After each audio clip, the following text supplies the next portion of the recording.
स्मशानभूमीचं नाव जरी ऐकलं तर अनेकांना भीती वाटत असते, जीव कासावीस होत असतो. येथे लोक दिवसा जायला देखील घाबरत असतात. मात्र एका तरुणानं स्मशानभूमीलाच आपलं घर समजले. या तरुणाचा सध्या व्हिडिओ प्रचंड असा व्हायरल होत आहे, जो पाहून तुम्हाला देखील धडकी भरल्याशिवाय राहणार नाही. कारण व्हिडिओमध्ये चक्क हा तरुण जळत्या चितेवर असं काही करतोय की तुमचा थरकाय बोलल्याशिवाय राहणार नाही. हा व्हिडिओ पाहिल्यानंतर तुम्हाला देखील प्रश्न पडेल की तरुण अशा भयंकर स्थितीत नेमका का जगतोय, त्याच्यावर अशी वेळ का लिहिलेली आहे. कारण तरुणाचे कृत्यच इतकं भयंकर आहे की पाहताना देखील भीती वाटते. व्हायरल झालेल्या व्हिडिओमध्ये तुम्ही पाहू शकताय, हा व्हायरल व्हिडिओ एका स्मशानभूमीतील आहे. त्यात तुम्ही पाहू शकताय की एक राख झालेली चित्ता दिसते. या चितेतील निखारे अजूनही धगधगत आहेत. यावेळी चितेजवळ उभा राहून एक तरुण हाताने भाकऱ्या बनवतोय आणि जळत्या चितेवर तवा ठेवून दुसरीकडे तो भाकरी भाजताना देखील दिसतोय.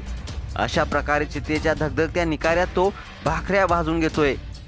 चितेच्या आजूबाजूला जेवणाची इतरही काही भांडी दिसत आहेत, ज्यात त्याने जेवण तयार केलेलं आहे. यावरून असं समजू शकतं की भाकऱ्याबरोबर त्याने त्या जळत्या चितेवर इतरही जेवण शिजवून घेतलं असावं.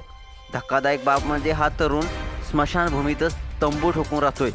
चादर आणि प्लॅस्टिकच्या मदतीने त्याने राहण्यासाठी एक तंबू तयार केलेला आहे. तरुणाला असे करताना भीती वाटत नाही असा प्रश्न सर्वांना पडलेला आहे. अनेकांनी त्या तरुणाला ट्रोल करण्यास सुरुवात देखील केलेली आहे. हा भयानक व्हिडिओ निशांत नावाच्या इंस्टाग्राम अकाउंटवरून शेअर करण्यात आलेला आहे. त्यावर भरभरून असे नेटकरी कमेंट्स करत आहेत. एका युजर्सनं म्हटलेलं आहे, याला म्हणतात इतरांच्या चितेवर भाकऱ्या वाजणे. तर दुसऱ्या युजर्सनं म्हटलेलं आहे, मला वाटते की तो कदाचित काही तंत्रक्रिया करीत असेल. तर एका युजर्सनं म्हटलेलं आहे, या भावाचे यमराजाबरोबर संबंध चांगले आहेत वाटतं. तुम्हाला हा व्हिडिओ पाहून काय वाटतं नक्कीच कमेंट्स बॉक्समध्ये आपल्या प्रतिक्रिया लिहा आणि आपल्या एस एस स्पोर्ट्स या चॅनेलला सबस्क्राईब देखील करा. धन्यवाद.